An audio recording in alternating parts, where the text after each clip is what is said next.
Hey guys, welcome back to another video of Talking with Cam. In this video, we are going to discuss about the recent clarifications issued by the IRCC on the 5th of February. Hey Vishnu, how's everything going today? I'm good. How are you doing today? Doing great, Vishnu, doing great. So we have a lot of clarifications that came up from the IRCC update. Let's start with the post-graduation open work permit updates. Yes, please. The major update that is churning a lot of minds is the update regarding the master's student. Can you please clarify? So, as everyone knows, always there is a master's which is for 2 years. But among the 100% of the master's courses in Canada, there might be a 10 to 20% which are the master's course, but it's only for 1 year.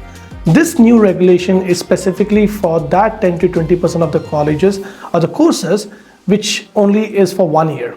This update is specifically for those 1 year master's courses, because before also, if someone do 2-year program where they have only studied for 3 semesters, that particular student was eligible with the 3 years of postgraduate open work permit. But there are very limited number of students who usually do not get 3 years of work permit because their master's program is only for 1 year.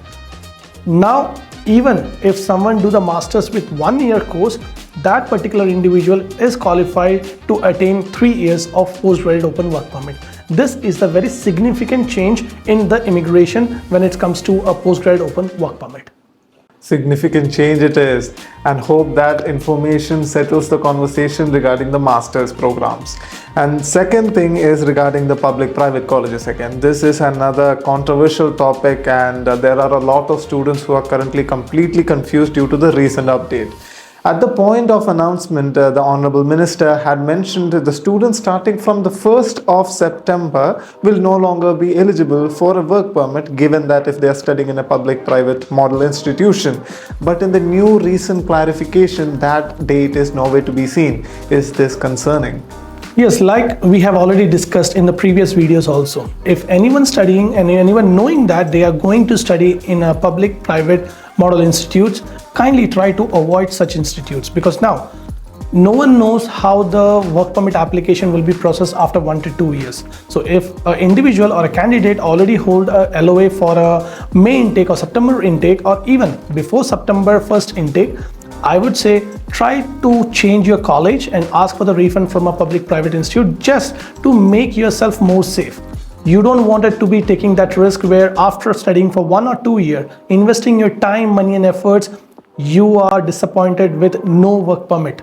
So kindly ignore all the facts that from when this policy is gonna be influenced. If I were you, I would always recommend one thing: try to get into a publicly funded college where you know that yes, if I study for 1 year, I'm gonna get 1 year work permit. If I study for 2 years, I'm gonna get 3 years of work permit. Or I would say go with a skilled or master's kind of course, which has the more possibility and make your PR easy. And Vishnu, now let's move on. And now we are moving on to the student permit section. And in this section, the major update was the PALs. Can you please explain what a PAL is to our viewers? This PAL stands for Provincial Attestation Letter. This is something same as a CAQ in Quebec. Like you may know that before also in Quebec, if anyone wanted to apply for a study permit, they need to get CAQ before applying for study permit. Same way in rest of the provinces also now, if any student wanted to come and study in Ontario, BC, Saskatchewan, now they need to get this PAL letter, which basically getting attested from the province and going to help you to get your study permit application completed. So in short, if anyone from now onwards wanted to apply for a study permit from Outland or new study permit, they ought to get this PAL letter first and complete the package. That's valuable information. And how does this apply for the new application? As of now, there is no set process for the PAL. So what happens when a student places an application without a PAL? Try to avoid putting in study permit application right now, just going under the rumors.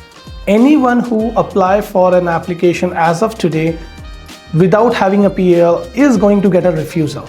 It's strongly recommended that if you wanted to study for May intake or September intake, kindly wait for the March end so that the PAL policy, the letter attestation, the whole process will be explained properly by the CIC. CIC already cut off all the policies. That's very clear that now onwards, If anyone wanted to apply for study permit, they ought to get this PAL letter, and for this, everyone has to wait if you are not under the exception list. Vishnu, going on to the last section of this question is this PAL itself. The exception list is kind of like a gray area. Can you please explain what the exception list is? This PAL is not applicable to any of our international students who are already in Canada and already holding a LOA for another program. This PAL is specifically for all the individuals who are putting the application for the first time. However, I'm gonna list below all the exception criteria. You can also go through that. And if you have any doubts or query, you can always reach us.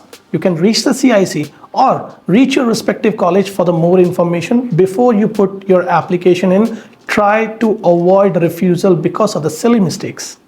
Thank you for the valuable information, Vishnu. Now going towards the next section, that is a spousal open work permit. A lot of families are concerned. Their study permits are coming to an end, and obviously because of that reason, the spousal open work permits are also coming to an end. They are planning to apply for the extensions for the study permit and spousal open work permit. Does the new updates cause another hurdle in their process?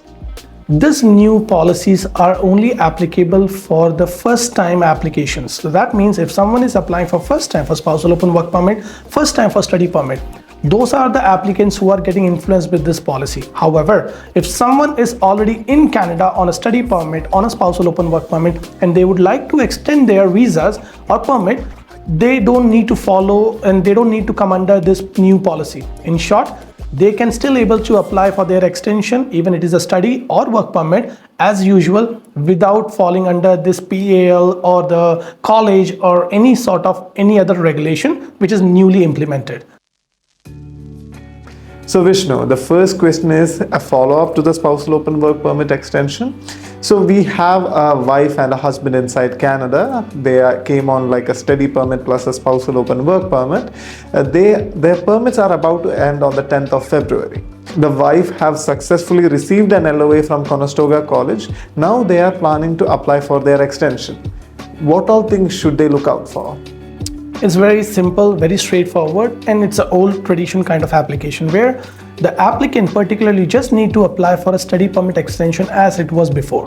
However, the spousal open work permit extension, the only condition is that that student need to be having a valid study permit status, which definitely this particular applicant do have. So in this way, both of them are eligible to apply for their extension. So the primary applicant can apply for a study permit extension using the new LOA tuition fee receipt, and the secondary, the dependent, can able to apply for a spousal open work permit extension based upon the primary applicant's study permit extension letter. Perfect. And there was another recent update from the IRCC about adding a new English test. Can you please explain what the update was? Like everyone knows, before IELTS General or SOWP was the only two English modules which makes you qualify for the PR application.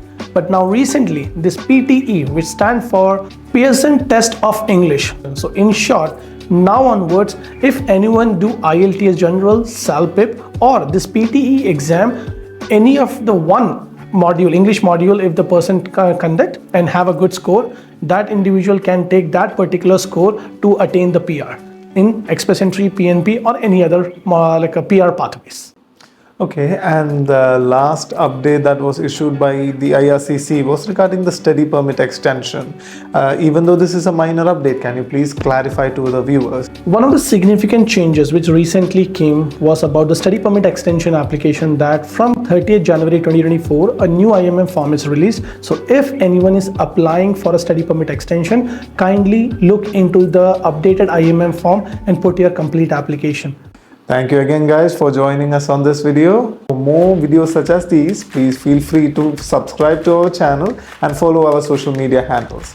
We would love to hear your queries and concerns, which you can pass over through our social media handles and our email. Thank you again for joining with us in this video. Thank you. Even though this is a minor update, can you please clarify to the viewers what the update was? And that updated.